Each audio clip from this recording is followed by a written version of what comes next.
Azteca, de Gary Jennings. Última parte. Continuación.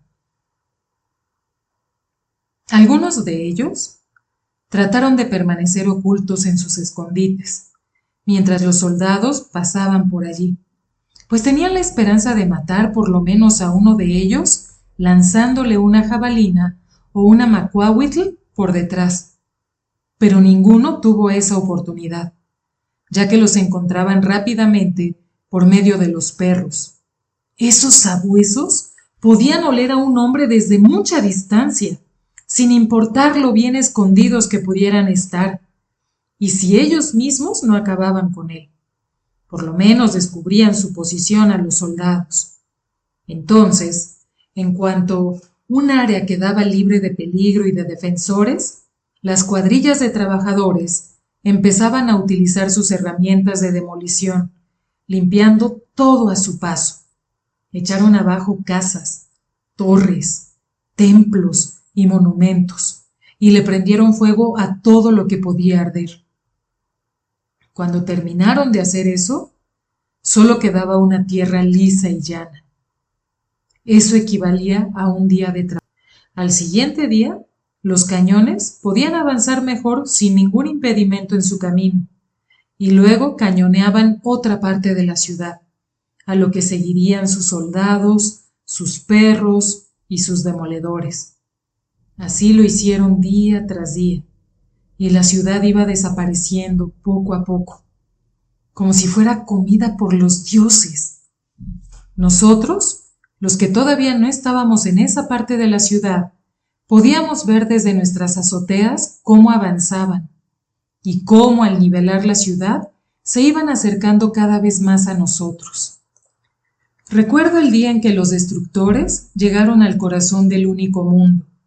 Primero, se divirtieron lanzando flechas incendiarias a aquellas inmensas banderolas de plumas, que aunque ya estaban destrozadas, todavía flotaban majestuosas y tristes por encima de nuestras cabezas. Y esas banderas fueron desapareciendo poco a poco en medio de las llamas. Sin embargo, se requirieron muchos días para destruir esa ciudad que estaba dentro de una ciudad, sus templos, sus patios de Tlachtli, su barra de calaveras, los palacios y los edificios de la corte. Aunque la Gran Pirámide ya era una ruina que se desmoronaba por sí sola y que difícilmente podría servir de escondite a alguien, Cortés debió de pensar que tenía que derribarla porque era el símbolo que distinguía la magnificencia de Tenochtitlán. No la pudo demoler tan fácilmente, a pesar de tener trabajando en ello a cientos de obreros con sus pesadas herramientas. Pero al fin fue cayendo capa tras capa, revelando las antiguas pirámides que estaban dentro de ella, cada una de ellas más pequeña y más primitiva, hasta que también éstas desaparecieron. Cortés hizo que los hombres que trabajaban en la demolición del palacio de Moctezuma Xocoyotl lo hicieran con mucho cuidado, pues obviamente esperaba encontrar el tesoro de la nación otra vez puesto bajo las gruesas paredes de las habitaciones, pero no fue así, y al no hallarlo, la destrucción fue terminada con rabia. También recuerdo que como el gran zoológico, pues ese día yo estaba observando desde la azotea de una casa que se encontraba lo suficientemente cerca, y podía escuchar los rugidos, los aullidos y los gritos de sus ocupantes al ser quemados vivos. Es verdad que la población del zoológico había quedado muy reducida, ya que nos tuvimos que comer aparte de sus ocupantes, pero todavía habían allí animales maravillosos, pájaros y reptiles. Algunos de ellos no los podrán nunca reponer, si alguna vez ustedes los españoles deciden poner un lugar así.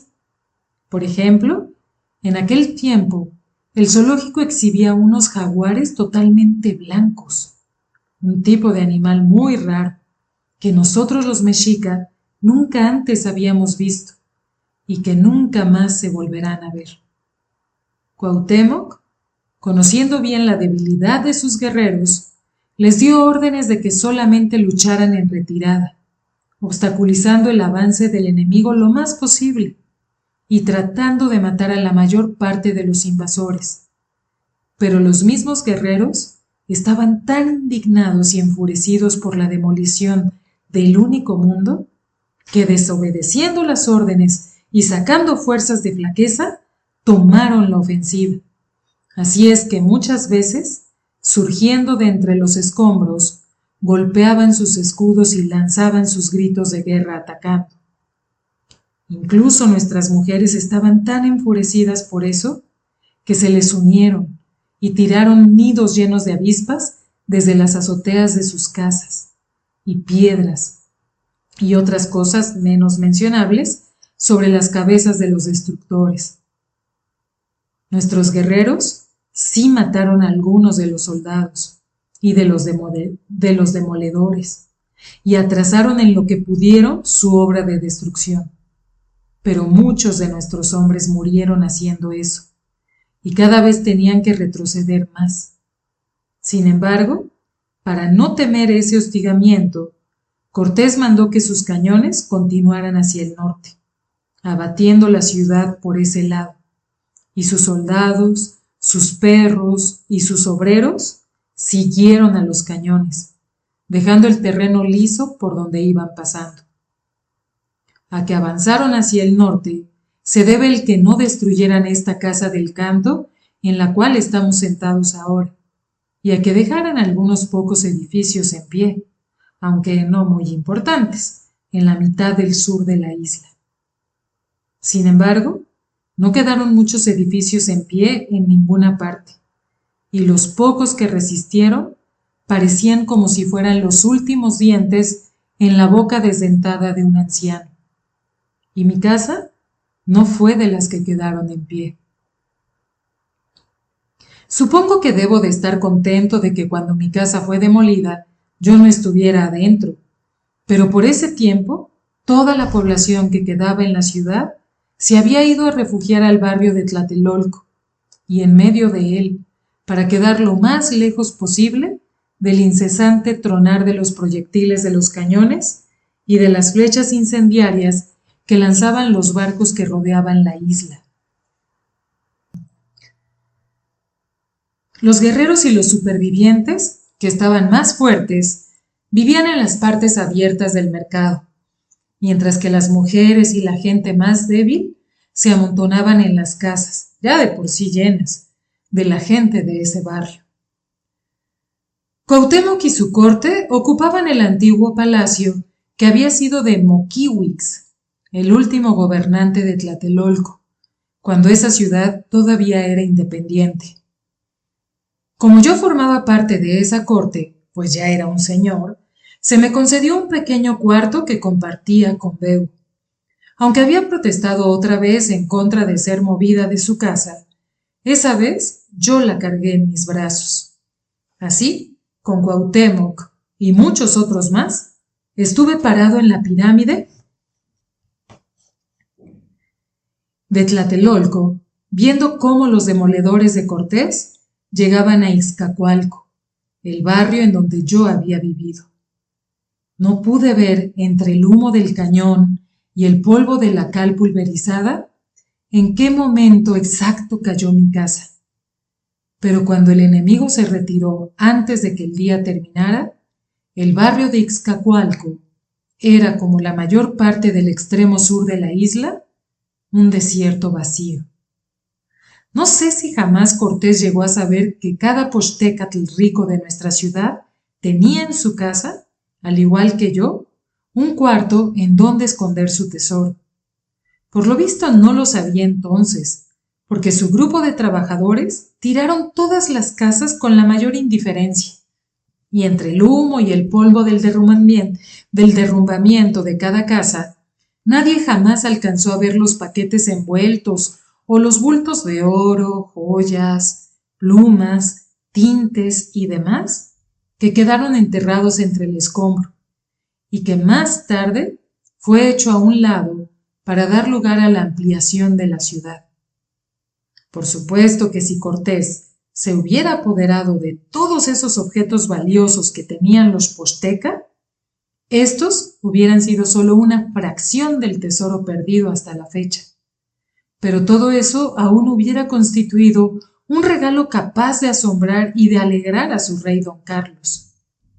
Así es que observé ese día la devastación de mi casa con irónica satisfacción, aunque cuando ese día terminó, me convertí en pobre, un anciano más pobre de lo que fue el niñito que había visto Tenochtitlán por primera vez. Bien, así estábamos todos los mexica que aún quedábamos vivos, incluyendo al venerado orador. El fin llegó poco después, y cuando llegó, lo hizo rápido. Por incontables días, nosotros no habíamos tenido comida, y estábamos tan débiles que no teníamos humor ni para movernos, hablarnos o escucharnos. Cortés y su ejército, tan implacable y voraz como esas hormigas que acaban con bosques enteros, llegaron al fin a la plaza y al mercado de Tlatelolco y empezaron a demoler la pirámide, lo que significaba que nosotros, los fugitivos, que nos apretujábamos en el pequeño espacio que había quedado para esconderse, difícilmente teníamos ya espacio para pararnos cómodamente. Aún así, Cuauhtémoc se había mantenido de pie, y lo hubiera seguido haciendo, aunque solo se hubiera parado sobre un pie. Pero después de que yo, el mujer serpiente y otros consejeros hubimos conferenciado privadamente, fuimos hacia él y le dijimos: Señor orador, si los extranjeros lo capturan, toda la nación mexica caerá con usted. Pero si escapa, el gobierno de los mexica irá a donde usted vaya. Aunque cada persona en esta isla cayese muerta o capturada, Cortés no habrá vencido a los mexica. ¿Escapar?, dijo lentamente. ¿A dónde? ¿Y para hacer qué? A exiliarse, solo con sus familiares más cercanos y con algunos de los señores principales. Es verdad que ya no tenemos aliados en ninguna parte en las tierras cercanas, pero hay naciones más lejanas en donde puede encontrar aliados. Puede que pase mucho tiempo antes de que usted tenga la esperanza de volver triunfalmente y con una gran fuerza, pero aún así, y sin importar el tiempo que le lleve, los mexicas seguirán siendo invictos. ¿Pero a qué naciones lejanas voy a ir?, preguntó sin entusiasmo. Los otros señores me miraron y yo le dije: a Aztlán, venerado orador. Regrese a donde se encuentran nuestros orígenes. Me miró como si me hubiera vuelto loco, pero yo le recordé que hacía relativamente poco habíamos reanudado los lazos que nos ataban con nuestros primos, que habitaban en el lugar de nuestros orígenes, y le di un mapa que había hecho para señalarle el camino, y agregué: puede tener la seguridad de que será bien recibido, señor Cuauhtémoc. Cuando su orador Tlilectic Mixtli se fue de aquí, Moctezuma mandó con él una fuerza de guerreros mexica y cierto número de familias adiestradas para construir allá una ciudad moderna. Posiblemente se encuentre con la existencia de una pequeña Tenochtitlán, o por lo menos esos azteca podrían ser la semilla del maíz, como una vez lo fueron antes, para crear otra nación poderosa y nueva. Me tomó mucho tiempo persuadir a Cuauhtémoc para que estuviera de acuerdo con eso. Pero no les contaré todo, ya que fue inútil. Todavía pienso que el plan hubiera podido tener éxito, pues estaba bien concebido. Pero los dioses decretaron otra cosa, y el plan no resultó.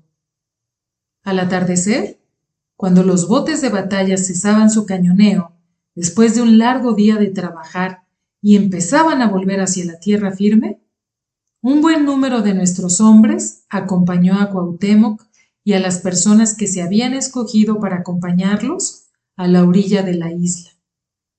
Todos subieron en las canoas, y a una sola señal, éstas se desbandaron en todas direcciones, para parecer que querían escurrirse para ponerse a salvo. El acali que llevaba a Cuauhtémoc y a su pequeña corte se dirigió hacia una pequeña bahía que estaba entre Tenayuca y Azcapotzalco.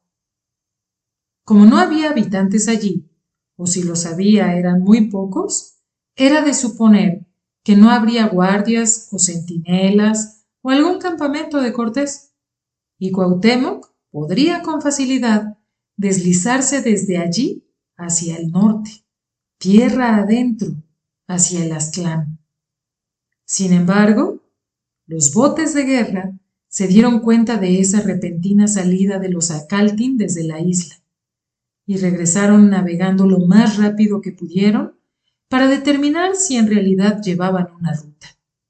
Y por mala suerte, el capitán de uno de los botes fue lo suficientemente astuto como para notar que los ocupantes de cierta canoa iban vestidos más ricamente que si fueran solo simples guerreros.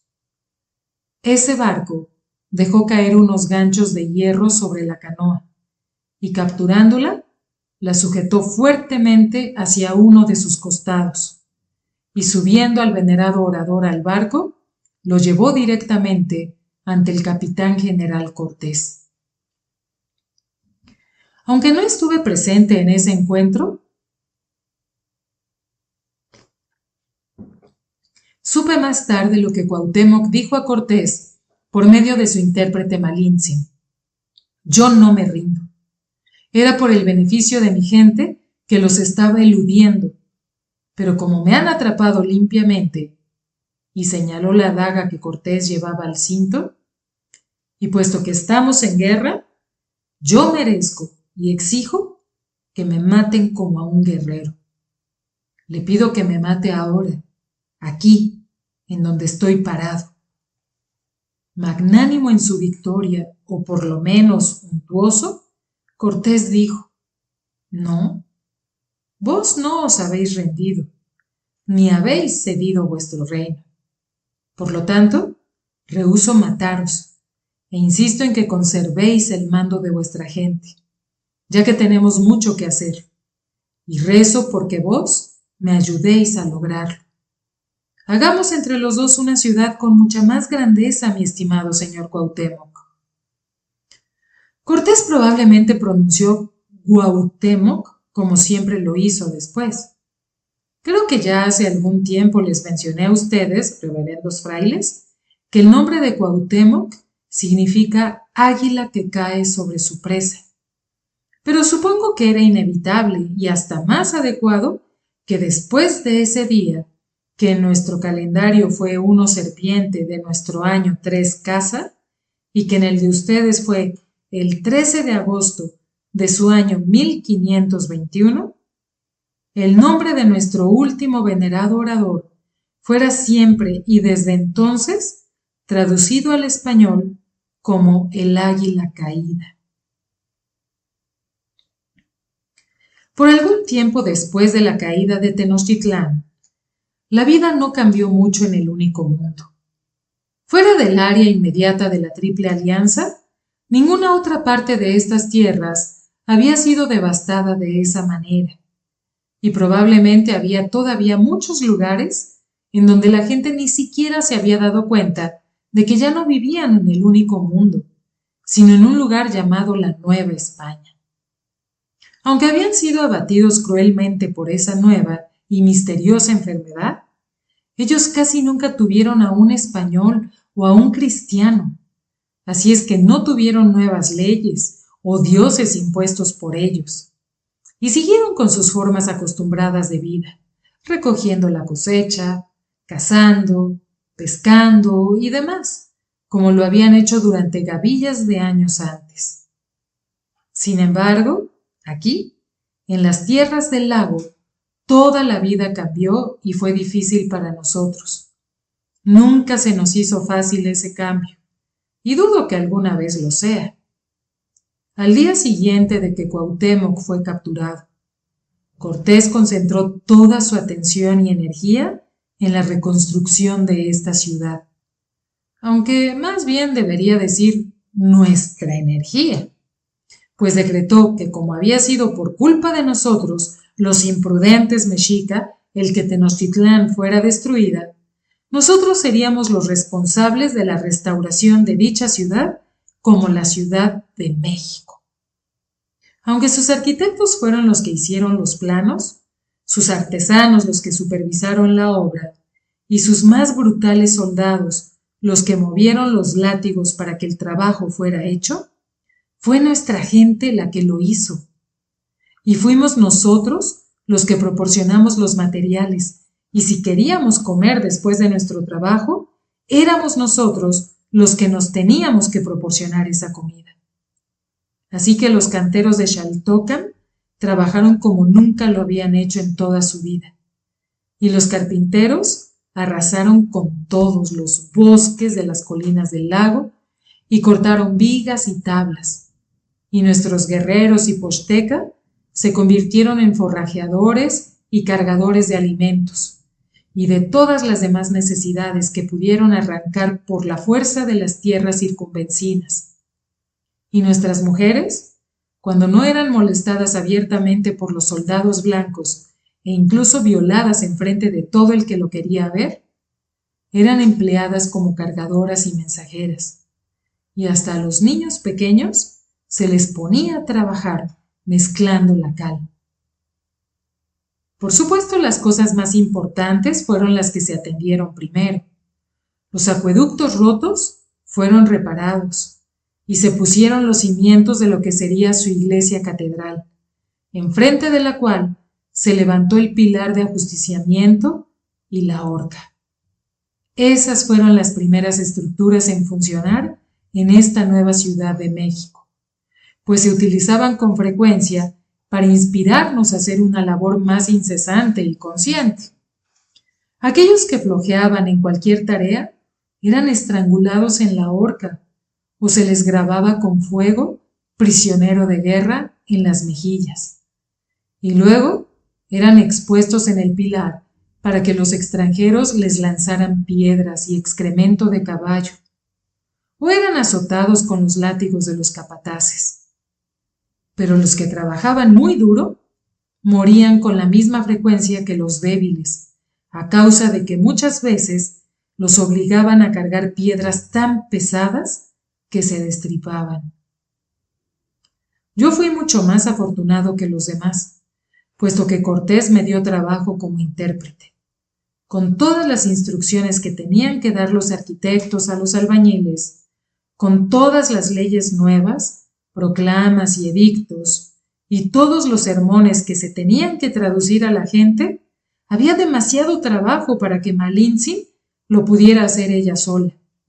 Y el hombre Aguilar, que hubiera podido servir en alguna forma, había muerto hacía tiempo en algún lugar en alguna batalla.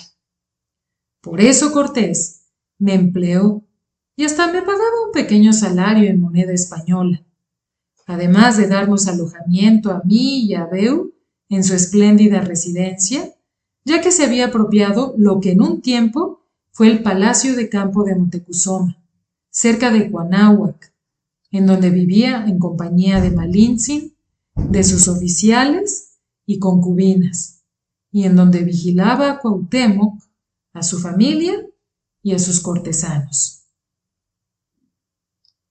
Quizás deba disculparme, aunque no sabría con quién, por haber dejado que el hombre blanco me empleara en lugar de desafiarlo.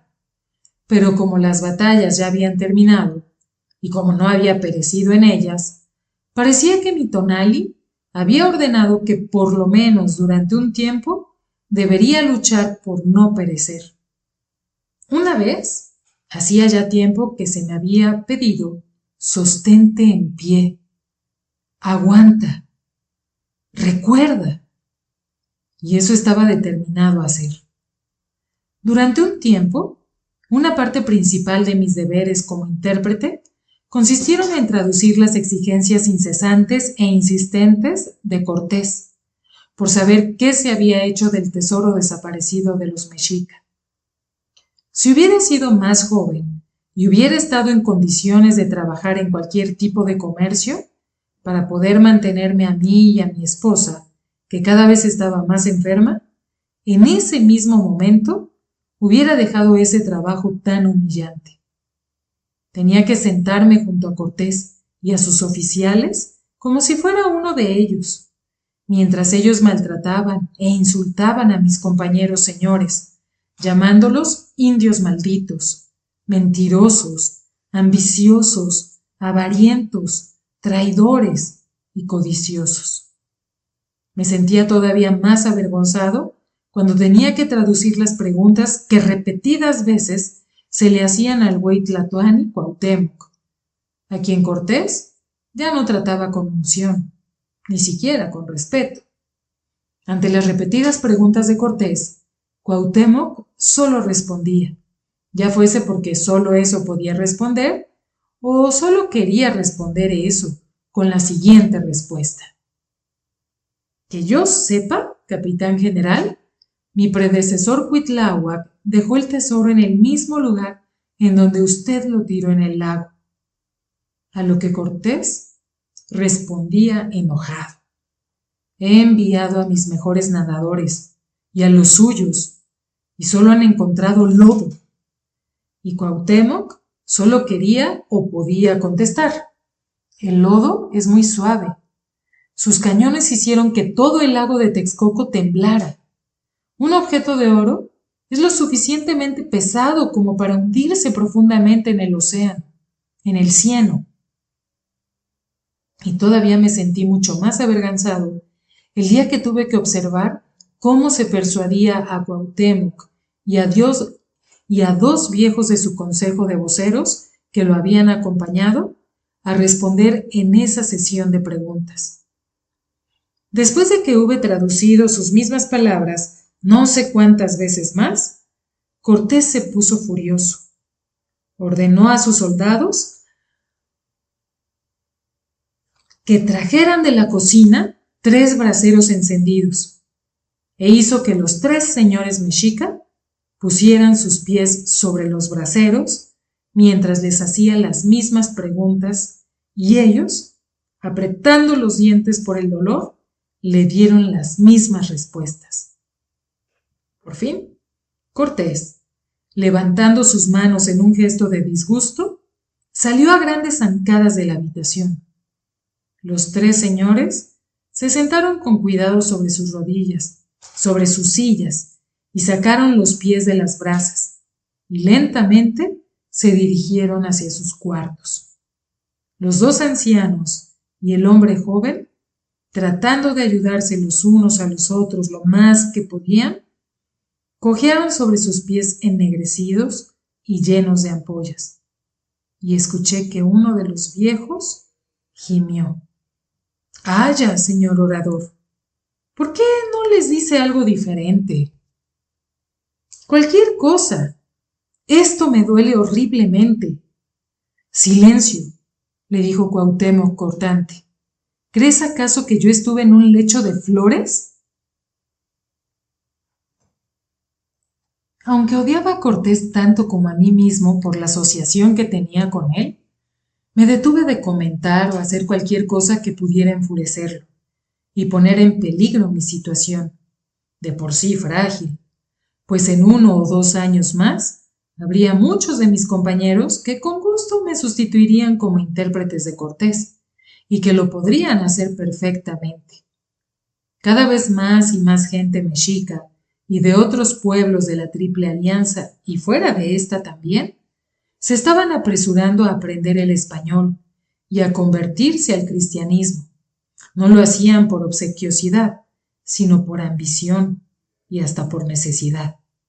Cortés había promulgado una ley que decía que ningún indio podría tener una posición mayor de la de un obrero, a menos de que fuera un cristiano confirmado y hablara con soltura el lenguaje de los conquistadores.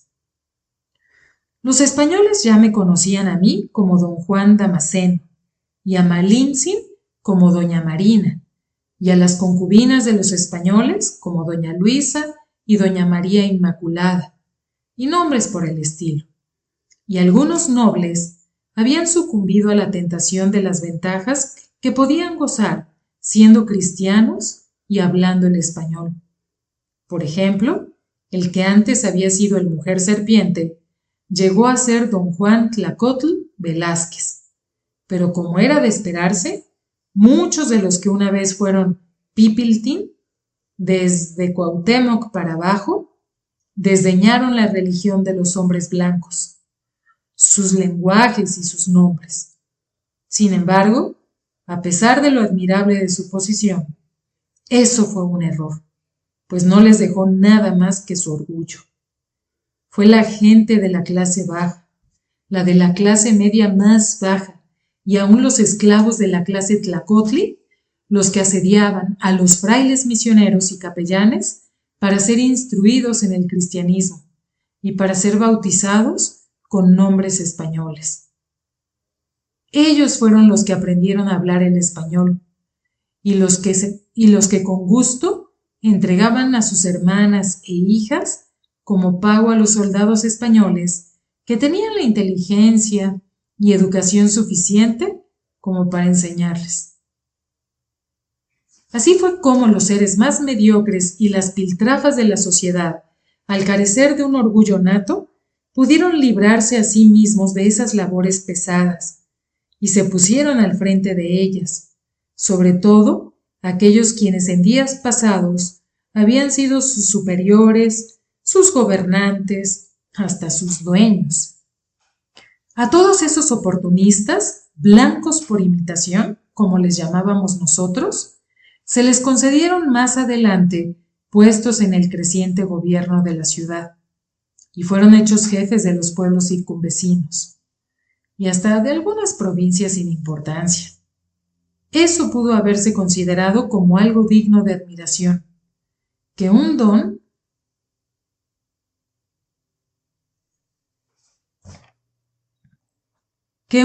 nadie progresara y se levantara hasta llegar a la eminencia, si no fuera porque no me puedo acordar de uno solo de esos hombres que utilizara su eminencia para el bien, de todo aquel que fuera él mismo.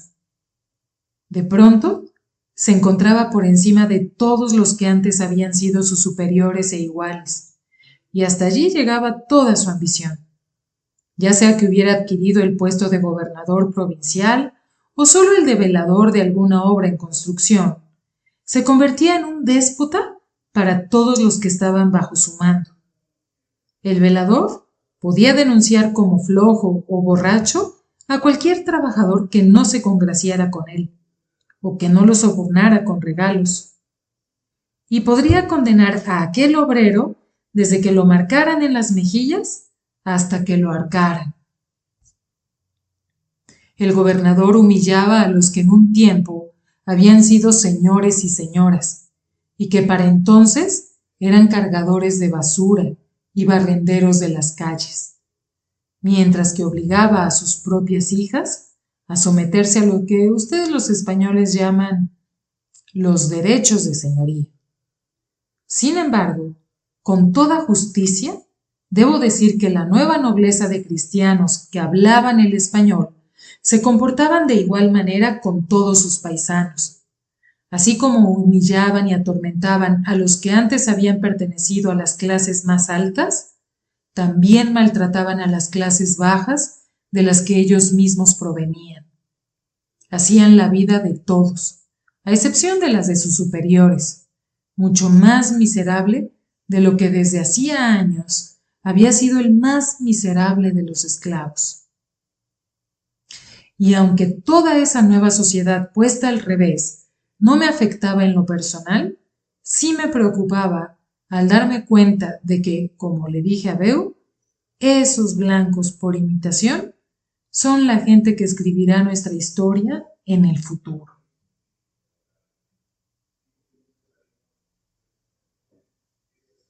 Aunque yo tenía una posición cómoda dentro de esa nueva sociedad, de la Nueva España durante esos años, puedo tener una disculpa por mi renuencia a dejarla, ya que algunas veces podía utilizar mi posición para ayudar a otros además de a mí.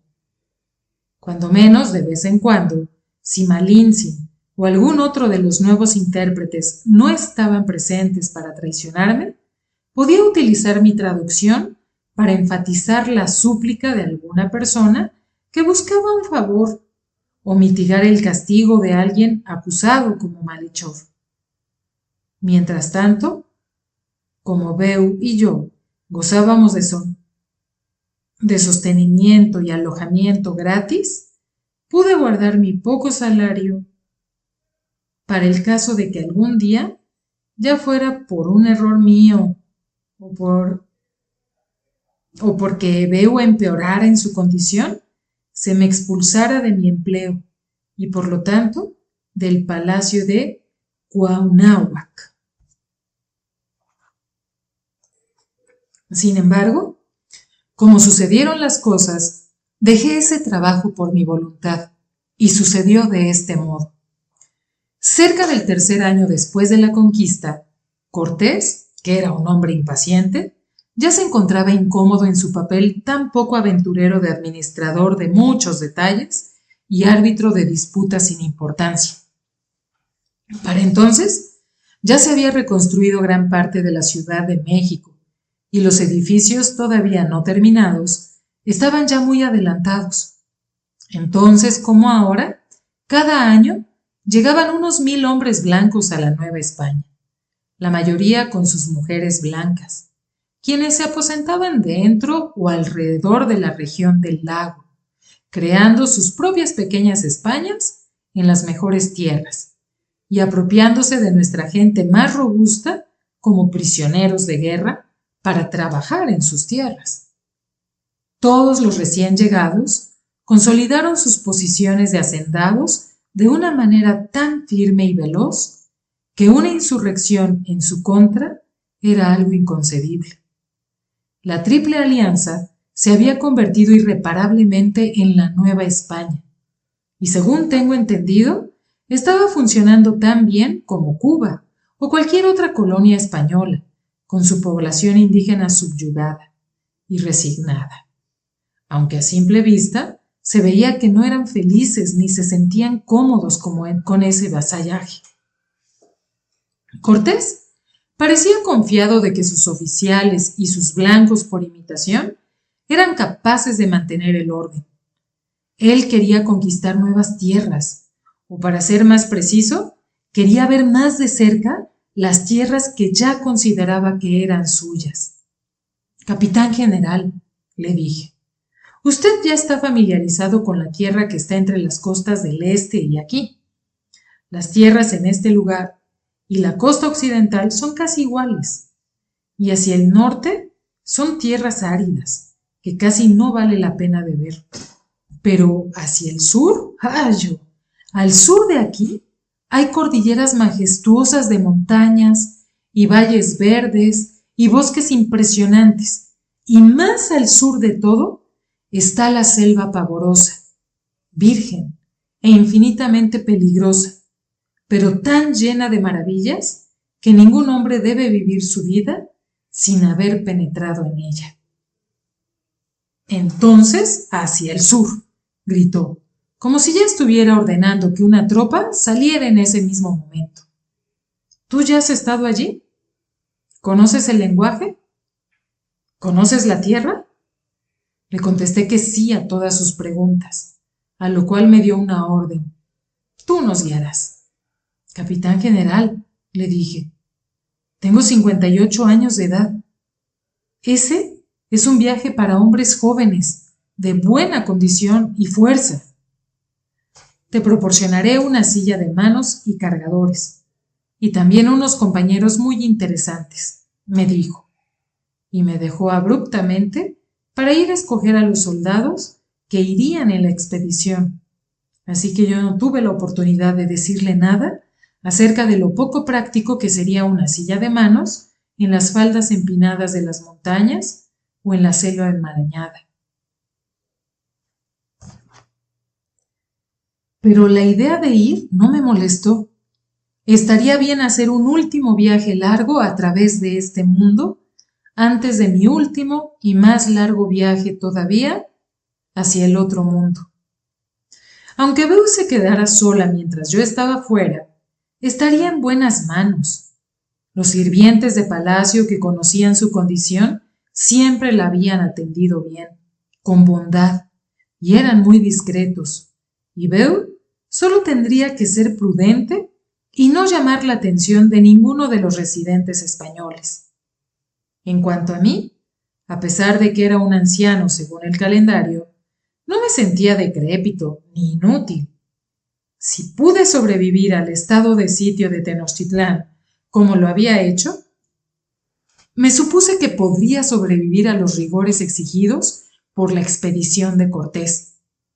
Si la suerte me favorecía, podría hacer que se perdiera o llevar la caravana entre la gente que estaba tan asqueada de ver a los hombres blancos, que acabarían con todos nosotros y así mi muerte serviría de algo. Estaba un poco perplejo sobre lo que había mencionado Cortés acerca de unos compañeros muy interesantes para mí, y en aquel día de otoño en que partimos, francamente me sorprendió ver de quiénes se trataba. Los 3 venerados oradores de las 3 naciones de la Triple Alianza. Me pregunté por qué Cortés deseaba que hicieran ese viaje. Si era porque tenía miedo de que en su ausencia tramaran una conspiración en su contra, o porque deseaba impresionar a la gente de las tierras del sur al ver cómo esos personajes tan augustos seguían su caravana con mansedumbre. Y en verdad que fueron todo un espectáculo, pues como sus elegantes sillas de manos resultaron muy molestas en muchas partes del camino, los personajes tenían que bajarse y caminar. Y como Cuauhtémoc, después de las interrogaciones persuasivas de Cortés, había quedado inválido para siempre, en muchos lugares a lo largo del camino, los habitantes locales tuvieron la oportunidad de ver el espectáculo que representaba Cuauhtémoc, el venerado orador de los mexica, cojear y colgarse de los hombros de los otros 2 que lo sostenían. De un lado, el venerado orador Tlecapanquetzal, de Tlacopan, y del otro, el venerado orador Coguanácoc, de Texcoco. Sin embargo, ninguno de los 3 se quejó jamás, aunque debieron de darse cuenta, después de un tiempo, de que deliberadamente estaba guiando a Cortés, a sus jinetes y a sus soldados por los caminos más difíciles y por una tierra que no me era familiar. Lo hice solo en parte con la intención de hacer que esa expedición fuera la menos placentera posible para los españoles y con la esperanza de que jamás pudieran regresar. También porque ese sería mi último viaje, así que había decidido aprovecharlo y ver algo nuevo.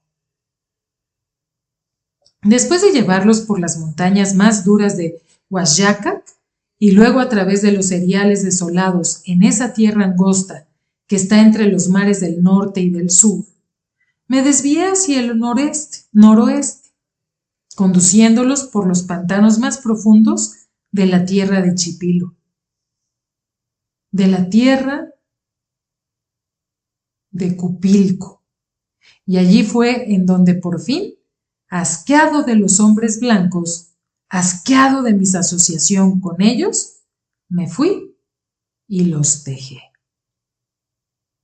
Debo mencionar que con el fin de verificar la veracidad de mis traducciones por el camino, Cortés había llevado consigo a un segundo traductor. Para variar un poco, no era Malintzin, ya que en aquel entonces ella estaba amamantando a su pequeño Martín Cortés, y casi sentía su ausencia, porque cuando menos era agradable de ver. Quien la sustituía era también una mujer, pero una mujer con la cara, el quejido y el carácter de un mosquito. Pertenecía a la clase baja, de esos que se habían levantado y convertido en blancos por imitación al aprender a hablar el español, y había tomado el nombre cristiano de Florencia. Pero como su otra lengua era el náhuatl, no era de ninguna utilidad en esos lugares extranjeros, excepto por el hecho de que cada noche complacía a los soldados españoles, cuando éstos, por medio de regalos o tratando de despertar la curiosidad, no habían podido atraer hacia sus petates a las prostitutas más jóvenes y deseables de la localidad. Una noche, al principio de la primavera, después de haber pasado el día chapoteando entre un pantano particularmente desagradable, acampamos en un pedazo de tierra seca, a la vera de unos árboles de amatl y ceiba. Ya habíamos cenado y estábamos descansando alrededor de las varias fogatas de campamento, cuando Cortés se acercó a mí e inclinándose, me puso amistosamente una mano sobre uno de mis hombros y me dijo: «Mirad hacia allá, Juan Damasceno. Mirad, es una cosa digna de admiración». Levanté mi topacio y miré hacia donde me apuntaba. Los 3 venerados oradores estaban sentados juntos, apartados del resto de los hombres. Ya los había visto sentados así en muchas ocasiones en el transcurso del viaje, supuestamente discutiendo lo poco que puede discutir un gobernante que ya no tiene a quién gobernar. Cortés dijo: «Creedme que eso es algo que se ve con muy poca frecuencia en el viejo mundo. 3 reyes sentados apaciblemente juntos, y que tal vez no se vuelva a ver por aquí. Me gustaría un recuerdo de ellos. Dibujadme un retrato de ellos, Juan Damasceno, tal y como están, con sus rostros inclinados en atenta conversación». Lo tomé por una petición inocente. En verdad, tratándose de Hernán Cortés, me pareció un pensamiento poco común, por el hecho de considerar ese momento como para que valiera la pena de ser registrado, por lo que lo complací de buena gana. Quité una tira de corteza de uno de los árboles de amatl y sobre la limpia superficie interior dibujé con una astilla ahumada que tomé de una fogata el mejor dibujo que pude hacer con un material tan primitivo. Los 3 venerados oradores se reconocían en él individualmente y capté la expresión solemne de sus rostros, de modo que cualquiera que viera el dibujo sabría que hablaban de cosas señoriales.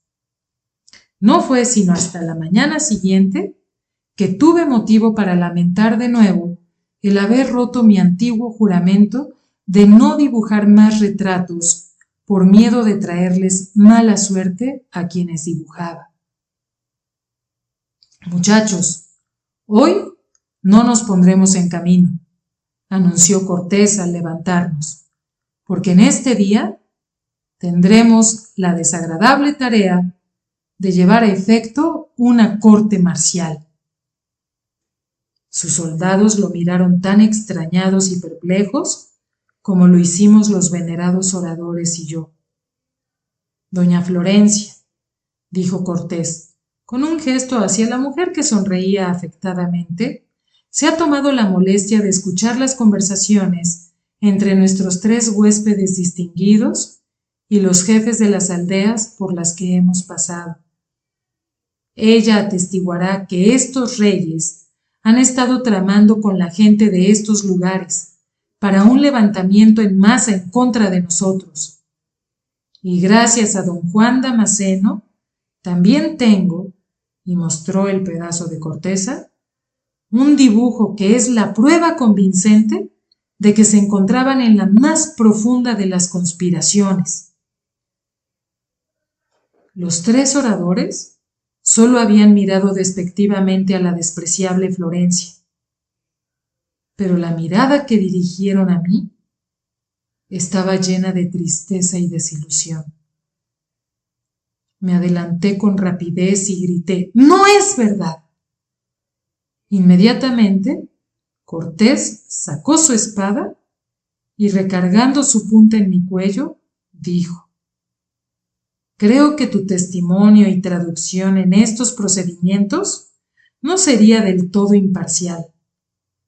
Doña Florencia servirá de intérprete y tú estarás en silencio. Por lo tanto, 6 de sus oficiales presidieron el tribunal y Cortés presentó los cargos y Florencia, su testigo, presentó la evidencia falsa que sostenía esos cargos. Quizás Cortés le había dado instrucciones previas, pero no creo que eso hubiera sido del todo necesario. Personas con su manera de ser tan baja, resentidas porque el mundo ni sabe ni se interesa de su existencia, se aprovecharán de cualquier oportunidad para ser reconocidas, aunque nada más sea por su maldad atroz. Así, Florencia aprovechó la única oportunidad que tenía para que se fijaran en ella, denigrando a sus mayores con aparente impunidad y ante una audiencia que aparentaba atención y fingía creerla, manifestando la frustración que había llevado durante toda su vida por ser una insignificancia, soltó un torrente de mentiras, invenciones y acusaciones con la intención de que los 3 señores parecieran unas criaturas más despreciables de lo que ella era. No pude decir nada, no hasta ahora, y los venerados oradores tampoco dijeron nada. Despreciaron al mosquito con pose de buitre y no refutaron ninguna de sus acusaciones, ni se defendieron, ni mostraron en sus rostros lo que pensaban de la burla de ese juicio. Florencia hubiera continuado así por días y meses, hasta hubiera podido inventar la evidencia de que los 3 eran diablos del infierno, si hubiera tenido el intelecto para haber pensado eso. Pero al fin, el tribunal se cansó de escuchar sus divagaciones.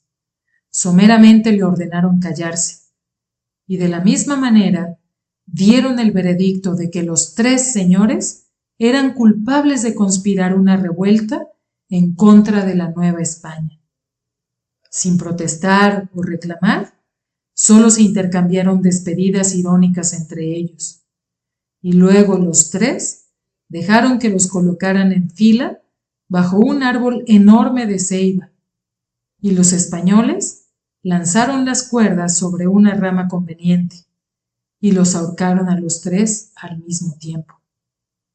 En aquel momento en que murieron los venerados oradores Cuauhtémoc, Tetlapanquetzalc y Coguanácoch, también murió lo que quedaba de la existencia de la Triple Alianza.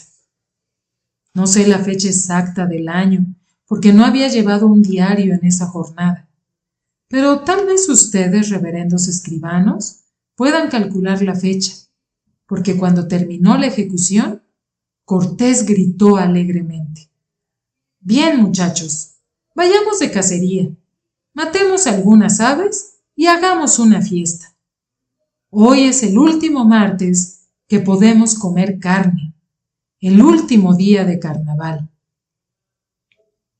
Se divirtieron durante toda la noche, por lo que no me fue difícil escurrirme del campamento sin que se dieran cuenta y regresar por donde habíamos venido. En mucho tiempo, menos del que habíamos empleado en la ida, regresé a Cuanáhuac, al palacio de Cortés. Los guardias estaban acostumbrados a mis idas y venidas y aceptaron con indiferencia mi explicación de que se me había enviado a que me adelantara al resto de la expedición. Fui a la habitación de Beu y le conté lo que había pasado. «Ahora soy un fugitivo», le dije, «pero creo que Cortés no sabe que tengo una esposa o que ésta se encuentra residiendo aquí, y aunque lo supiera, no creo que dejara caer mi castigo sobre tu cabeza. Debo huir, y puedo esconderme mejor entre el gentío de Tenochtitlán.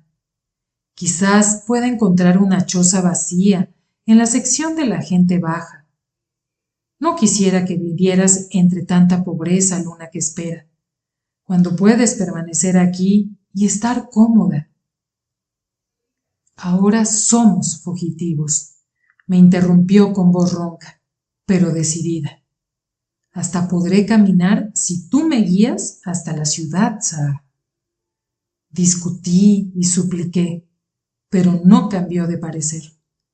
Entonces hice un paquete con nuestras pertenencias, que no eran muchas, y pedí a 2 esclavos que la llevaran en una silla de manos. Viajamos por la orilla de la montaña, otra vez hacia las tierras del lago, y luego cruzamos el camino puente del sur hacia Tenochtitlán.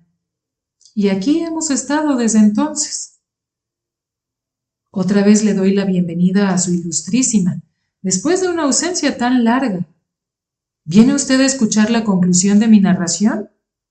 Bien, ya casi lo he contado todo, a excepción de un pedacito. Cortés regresó con su caravana casi un año después de haberla dejado yo, y su primera preocupación fue la de hacer correr la falsa historia acerca de la insurrección planeada por los 3 venerados oradores, y mostró mi dibujo como prueba de su confabulación, proclamando la justicia de haberlos ejecutado por traición. Eso causó una gran sorpresa entre la gente que había pertenecido a la Triple Alianza, porque yo no se lo había dicho a nadie, aparte de Beu. Por supuesto que toda la gente tuvo duelo, y se celebraron servicios fúnebres en su memoria. También, como era de suponerse, murmuraron por lo bajo entre ellos, pero no tuvieron otra alternativa más que fingir que creían en la versión de ese incidente, contado por Cortés. Debo hacer notar que él no trajo de regreso a Florencia para que apoyara su historia. No hubiera deseado correr el riesgo de que ella tratara de tener otro momento fugaz de reconocimiento al publicar esa mentira dentro de sus otras mentiras. ¿Dónde y cómo se deshizo de esa criatura?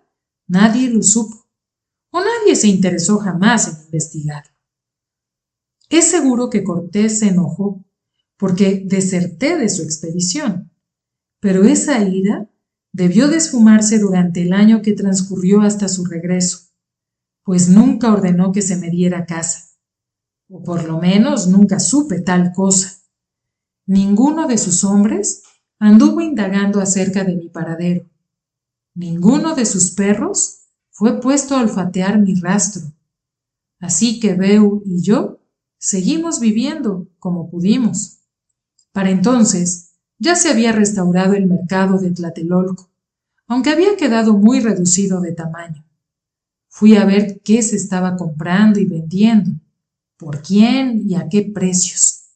El mercado estaba lleno de gente como en los viejos tiempos, aunque por lo menos la mitad de la aglomeración consistía en hombres y mujeres blancos. Me fijé que la mayoría de las cosas que adquiría mi propia gente era por medio de trueque. Te cambio este gallipavo por esa cazuela.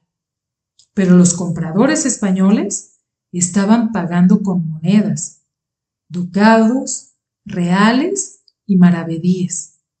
Y mientras ellos compraban comida y otras cosas necesarias, también adquirían muchas cosas de valor únicamente decorativo y sin utilidad.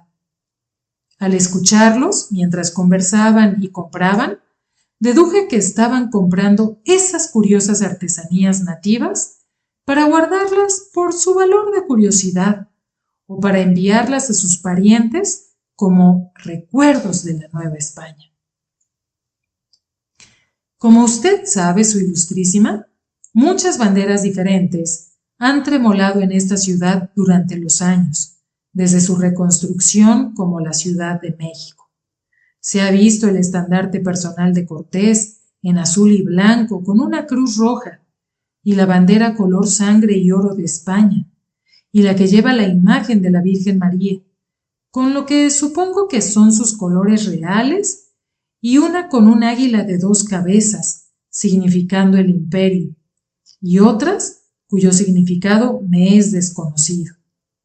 Aquel día, en el mercado, vi cómo muchos artesanos ofrecían obsequiosamente la venta de esas banderas diferentes, pero en miniatura, bien o mal hechas, pero ni aun las mejores reproducciones levantaban algún fervor entre los españoles que estaban comprando.